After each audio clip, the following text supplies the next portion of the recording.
جلاد، ایک جوا کھیلنے والا. ہم دیکھیں کہ ہم میں سے کس کس کو یہ لت لگی ہوئی ہے میچوں پہ جوا لگا. اور اس کی بہت ساری جدید شکلیں ہیں. سب سے توبہ ضروری.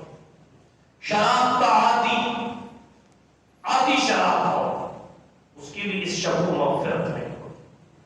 ٹکروں کو چھپانے والا، ننگا نہ رکھنے والا، تہبند اور شلوار ٹکروں سے نیچے لٹکانے والا، اور یہ گناہ بے لذت ہے. مجھے بتائیے اگر آپ اپنے ٹکروں کو ننگا کر لیں تو کیا بگڑ جائے گا؟ اور اگر آپ اپنے ٹکرے چھپا کے رکھیں تو آپ کیا بن جائیں گے؟ کوئی وزیر اعظم بن جائیں گے؟ نفس کو کیا نظر آ سکتا؟ کیا فائدہ ہوتا ہے؟ کوئی دنیا کا یاد ہے تو پھر کیوں اپنی آخرت ہم تباہ کریں؟ جتنے ٹکرے ڈھکے ہوں گے وہ جہنم کا ایندھن بنے.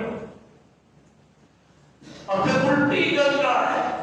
مرد کو حکم یہ ہے ٹکروں کو ننگا رکھے، عورت کو حکم یہ ہے ٹکروں کو چھپا کے رکھے. اب مرد عورت بنا کھڑا ہے، عورت مرد بنی کھڑی ہے. اللہ ہی جانے کون بشر.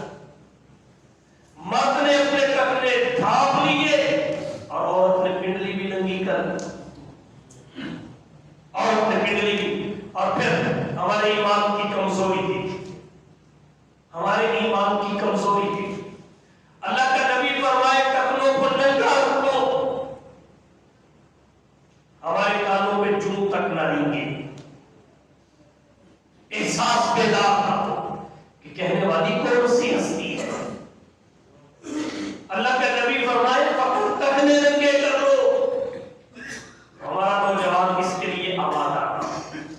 اور جب پلید اور نجس انگریز کو دیکھے، اس کو دیکھ کے یہ رانے اور یہ آدھی ٹانگیں بھی ننگی کر دے اور پھر یہ امید رکھے کہ اللہ مجھے بخش دے. اللہ بھی تو بخشش کا کوئی بہانہ چاہتا ہے. کیا وہ ہم نے پیدا کیا؟ نبی کے کہنے پر ٹکنے بھی ننگے نہیں کیے اور انگریز کو دیکھ کے ہم نے گھٹنے بھی ننگے کر لیے. ان کو بھی چھپانا چھوڑ دیا.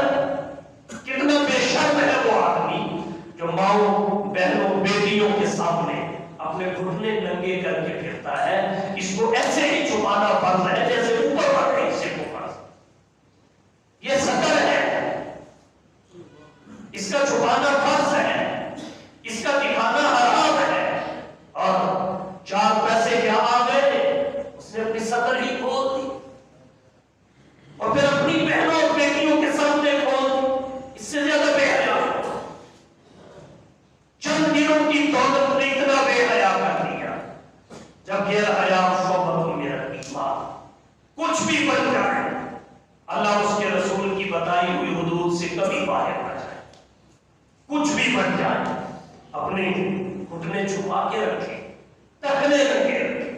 اگر ٹکنے ننگے نہیں ہیں، چھپے ہوئے ہیں، تو یاد رکھیے شب برات کو کیا 1000 شب قدر نصیب ہو جائے، جب تک اس گناہ سے توبہ نہیں کرے گا بخشا نہیں جائے. ضروری ہے. قطع رحمی کرنے والے کی بھی بخشش نہیں ہوگی. تعلق ختم کرنے والا، تعلق ختم کرنے والا دوستوں کے ساتھ، رشتہ داروں کے ساتھ. اور ہمارے یہاں اس کو اپنی وجاہت سمجھا جاتا ہے، اس کو اپنی پڑھائی سمجھا جاتا ہے.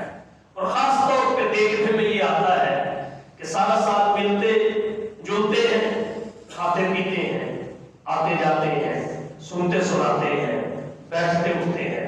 جب کسی کی خوشی کا موقع آتا ہے تو اس وقت آنکھیں پیشانی پہ رکھ لیتے ہیں. میں تو ناراض. اب کوئی منانے آئے، پوری برادری پیچھے پیچھے پھر رہی ہے، پوری برادری پیچھے پیچھے پھر رہی ہے.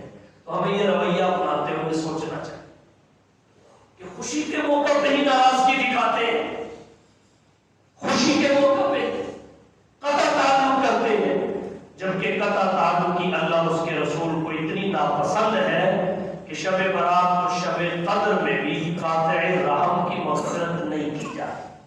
اللہ کے لیے معاف کرنا سیکھیں، اگر ہم چاہتے ہیں کہ قیامت کو اللہ ہمیں معاف کر دے، ہمارا قصور بھی ہو اللہ پھر ہمیں معاف کر دے، تو آپ بھی قصور والوں کو معاف کرنا سیکھیں، جیسا اللہ کی مخلوق کے ساتھ رویہ رکھیں گے ویسا اللہ ہمارے ساتھ رکھیں گے۔ اگر ہم چاہتے ہیں کہ قصور کے باوجود اللہ ہمیں معاف کرے تو ہم بھی رشتہ داروں کو